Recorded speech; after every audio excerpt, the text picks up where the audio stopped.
Pemirsa Bandara Igusti Ngurah Rai mencatat telah melayani 8.259 pergerakan pesawat selama periode posko Lebaran.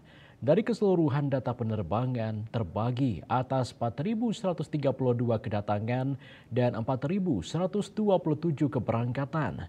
Sementara jumlah lalu lintas penumpang hingga penutupan posko sebanyak 1.381.759 orang yang terdiri atas 703.112 penumpang datang dan 678.647 penumpang berangkat.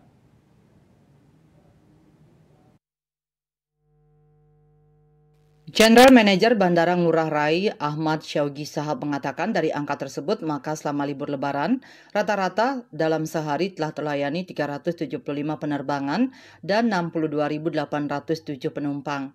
Sebagai perbandingan rata-rata harian penerbangan yang dilayani pada triwulan pertama Januari-Maret tahun 2025 yaitu 363 pergerakan pesawat dan 57.870 pergerakan penumpang.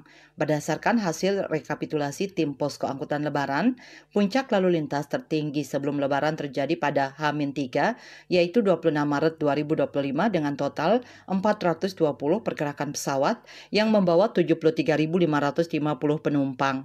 Adapun 5 trafik tertinggi penerbangan maupun penumpang pada periode posko Lebaran kali ini adalah rute dari dan menuju Jakarta, Cengkareng dengan total 1.589 penerbangan dan 247.899 penumpang.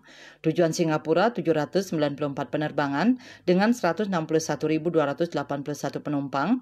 Kuala Lumpur sebanyak 587 penerbangan dan 93.723 penumpang. Surabaya 511 penerbangan dengan 89.589 penumpang dan Perth sebanyak 408 penerbangan yang membawa 58.431 penumpang. Parwate Bali Pos melaporkan.